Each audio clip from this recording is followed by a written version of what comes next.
आओ मैक, आज से ना ये तुम्हारा भी घर है। घर हाँ। तो बहुत अच्छा है। नमस्ते भाभी। मैं आपके साथ सुहागरात मनाना चाहता था। क्या हो गया मैक? नहीं नहीं, कुछ भी नहीं। अच्छा अश्विनी, तुम एक काम करोगे, वो बाहर गाड़ी में ना मैं चूड़ा भूल गई, तुम चूड़े का बॉक्स ले आओगे? तुम मेरा कितनी आलसी हो। चलो तुम रेस्ट करो, भाभी को पानी पिला, मैं लेके आता हूँ। गाड़ी में रखा है ना? हाँ हाँ। ये क्या बकवास कर रहे हो तुम? क्या लिखा तुमने अभी ये? तो क्या गलत लिखा है इसमें? और वैसे भी मैंने तुम्हारे बारे में यही सब सुना है तो मैंने लिख दिया। और तुम बाहर भी तो ये सब करती हो ना, तो अपने घर में करने में क्या दिक्कत है? दिमाग खराब हो गया है तुम्हारा? किसने बोला मैं ऐसी वैसी लड़की हूँ? तुम्हारे थप्पड़ मारूंगी मैं। बकवास मत करो। अरे मार लो थप्पड़, क्या दिक्कत है? कम से कम इसी बहाने तुम मुझे छुओगी तो। और हाँ, तुमने क्या बोला कि किसने बोला? शायद तुम रोड पे चलते चलते घूमती नहीं हो, लोगों से मिलती नहीं हो। आजकल सब तुम्हारे बारे में यही बताते हैं, इवन मेरे फ्रेंड्स भी, कि जो तेरी नई वाली भाभी है ना वो ऐसी है, रोड छाप। सीनू, तुम मेरे देवर हो और देवर भाई समान होता है। अगर ये बात मैंने अश्विनी को बता दी ना कि तुम मेरे साथ ये सब बकवास कर रहे हो, तो वो तुम्हारा बहुत बुरा हाल करेगा। समझ में आई तुम्हें? अरे वो मेरा जो भी हाल करे उससे तुम्हें क्या मतलब है? वैसे भी जो तुम बाहर करती हो वही तुम्हें घर में करना है, और बता के क्या फायदा? सीनू बस करो, पागल हो गए हो क्या? तुम एक बार बोलते हुए सोच भी नहीं रहे हो कि मैं तुम्हारी भाभी हूँ। तुम सोच भी कैसे सकते हो ये सब मेरे बारे में? मैं सोच नहीं रहा, मैं करना चाहता हूँ। और हाँ, मैं तुम्हें ये बात बता दूं, जब तुम बाहर कर रही हो तब तो तुम्हें शर्म नहीं आ रही, और घर में आके सती सावित्री बन रही हो। अपने आप को देखा है तुमने? तुम्हारे बारे में ना सब यही बोलते हैं बाहर। सीनू बस करो, मुझे तुमसे ये उम्मीद नहीं थी कि तुम मेरे बारे में ये सब सोचोगे। अरे लोगों का तो काम होता है बोलना, और तुम्हारे पास क्या प्रूफ है कि मैं गलत लड़की हूँ? और अगर मैं गलत लड़की हूँ तो तुम्हारा भाई मुझसे शादी नहीं करता। शादी करना एक बहुत बड़ा डिसीजन होता है, कोई ऐसी किसी लड़की को उठाकर अपने घर की बहू नहीं बनाता। हाँ सही कहा तुमने, कोई ऐसे ही किसी लड़की को उठा के अपने घर की बहू नहीं बनाता।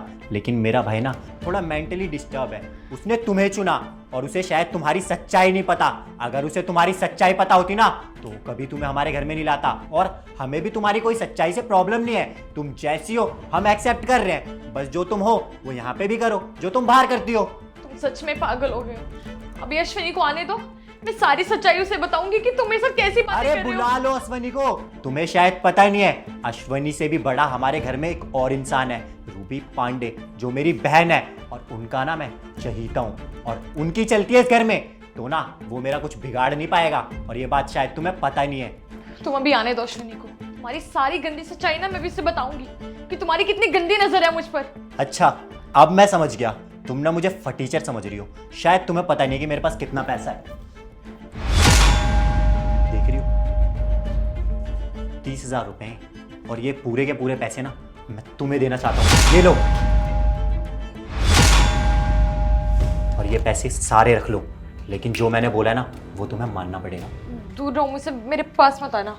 अरे कोई कंगाल नहीं हूं मैं, बहुत पैसा है मेरे पास, और तुम्हें इससे भी ज्यादा पैसे चाहिए ना तो तुम मुझे बोल सकती हो, लेकिन ना अपना ये छुई मुई वाला रूप मुझे मत दिखाओ। चलो मेरे साथ। ये क्या, हाथ हटाओ, पागल हो गए हो तुम? दूर रहो मुझसे, मैं ऐसी वैसी लड़की नहीं हूँ, और ना ही मुझे तुम्हारे ही पैसे चाहिए। उठाओ अपने पैसे।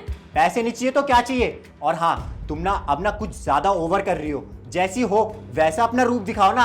ये छुई मुई वाला रूप क्यों दिखा रही हो तुम अपना? और ये सब ना मुझे पसंद नहीं है। मैं तुम जैसी लड़कियों से ना रोज डील करता हूँ, और तुम जैसी लड़कियों को ना मैं बहुत अच्छे से जानता हूँ। जब तक ज्यादा पैसे ना दिखाओ ना, जब तक मानती नहीं है। अरे मेरे उस वाले रूम में तो चलो, नोटों की गड्डी बिछा रखी है, नोटों की गड्डी, पूरा बेड ना पैसों से भरा हुआ है। तुम ना पागल हो गए हो, दिमाग खराब हो गया है तुम्हारा। अश्विनी को आने दो, मैं बताऊंगी। अरे क्या अश्वनी अश्वनी लगा रखा है? चलो ना। छोड़ो मुझे, पागल हो गए तुम। समझ में नहीं आ रहा, दूर रहो मुझसे। तुमने मुझ पे हाथ उठाया, मैं सब कुछ बर्दाश्त कर सकता हूँ, लेकिन मुझ पे कोई हाथ उठाए ये मैं बर्दाश्त नहीं कर सकता। और हाँ, मैं जेंडर देख के हाथ नहीं उठाता, शायद तुम्हें पता नहीं है। चलो मेरे साथ। मैं नहीं जाऊंगी। चीनू, ये सब क्या है? पागल हो गए हो क्या? दीदी आपने जैसे जैसे बोला था मैं क्या बोला था मैंने? सिर्फ उसको थोड़ा सा डराने के लिए बोला था, ये नहीं कि उसके साथ कुछ भी कर दो और कुछ भी बोलते रहो। अरे हैवान लग रहे थे तुम। मैं तो बस उसकी सच्चाई बाहर लाने के लिए ये सब कर रहा था। और अगर वो ऐसी होती तो अब तक खुल जाती, पहली बार में ही चल ली थी तुम्हारे साथ। इसका मतलब उसका कैरेक्टर बिल्कुल साफ है, वो ऐसी वैसी कोई लड़की नहीं है। और इस बात की हमसे ज्यादा खुशी किसी को हो ही नहीं सकती कि हमारे घर में जो लक्ष्मी आई है वो कितनी साफ सुथरी पवित्र है। पर दीदी हमने जो बाहर लोगों से सुनी है वो बातें। ठीक है, हम इंसान हैं, लोगों की बातों में आ जाते हैं, लोग जो कहते हैं उनकी बातें मान लेते हैं। हर इंसान की फितरत ही यही है। एक साइड बोलेंगे अरे नहीं नहीं ऐसा नहीं वैसा होता है, दूसरी साइड कोई कुछ बोलता है तो हम उसकी बातों में आ जाते हैं, और हमारे साथ वही हुआ, हम सबकी बातों में इन्फ्लुएंस हो गए हैं। भाभी मुझे माफ कर देना, ये सब जो कुछ भी चल रहा था ना वो सब बस एक नाटक था। महक आई एम सो सॉरी, और सीनू की तरफ से भी मैं तुमसे माफ़ी मांगती हूँ हाथ जोड़ के। बस थोड़ा सा डर गई थी मैं, क्योंकि मेरा भाई बहुत ही भोला है और उसको कोई चालाक लड़की ना मिल जाए। तुम्हें पता ना हम कितने अमीर हैं, हमारे पास बहुत पैसा है, लेकिन बहुत सी लड़कियों ने उसको बहुत पागल बनाने की कोशिश करी और हमने सबकी सच्चाई सामने लाई। और इस बार मैं चाहती थी कुछ भी गलत ना हो, इस वजह से ऐसा करा। उसके लिए दिल से माफ़ी मांगती हूँ, प्लीज़ मुझे माफ़ कर देना। मेरा इंटेंशन तुम्हें हर्ट करना नहीं था, ये शीनू का भी नहीं। हम तो तुम्हें अपने घर की बहू ही मानते हैं, और बस तुम्हारे बारे में बहुत कुछ सुना था कि मैं कैसी वैसी है, तो वही चाहती हूँ कि इंसान जो सुनता है इंसान वैसा होता नहीं है। लेकिन वही है ना, थोड़ी सी मिसअंडरस्टैंडिंग्स हो गई थी, यू अंडरस्टैंड ना। गलत अफवाहों की वजह से आज मैंने भी आपके साथ गलत हरकतें करी, उसके लिए माफ़ कर देना। बट मेरे वैसे कुछ भी इंटेंशन नहीं है। हमारे घर में भाभी माँ समान होती है और हम उनके साथ कभी गलत नहीं करते। बस वो दीदी की फ्रेंड्स ने जो बताया उसके लिए दीदी ने बस आपका एक टेस्ट लेने के लिए बोला और मैंने वही किया। और मैं तुम्हें पता ना, जो भी इंसान किसी और पे एक उंगली उठाता है तो उसके ऊपर खुद 3 उंगली होती है, और जिसने मैं तुम्हारे कैरेक्टर पे हाथ उठाया उसको शर्म आनी चाहिए। अपने गिरबान में तो झाँक ले पहले, ठीक है। और मुझे बहुत खुशी है कि तुम मेरे घर की बहू हो, और बस चलो अब स्वागत करते हैं। थोड़ी सी कमी रह गई है, उसके लिए क्षमा करना। कोई बात नहीं। भैया भी आ गए। अरे महक यार, तुमने बताया कि नहीं, तुमने झूठ बोला मुझे, गाड़ी में तो कुछ भी नहीं है। वो सॉरी, मैं भूल गई थी, वो फ्रेंड के घर पर भूल गई थी। बताना चाहिए ना, मेरा कितना टाइम वेस्ट हो गया पता है, पार्किंग तक गया हूँ मैं। मैं रसम वाली आरती लाता हूँ। हाँ दिया मिल लिया महक से? अरे हाँ, घर की लक्ष्मी से कैसी नहीं मिलती। बहुत अच्छा लगा मुझे, और ये बहुत ही प्यारी लड़की है। मैं पूजा की थाली सजा लेती हूँ। दीदी ये सब क्या है? अरे वो कुछ नहीं, इसकी नजर उतारी है हमने गरीबों में। पैसों से नजर उतारते हैं। चलो बढ़िया है, बाकी इनको उठा तो लो। हाँ, गरीबों में देना।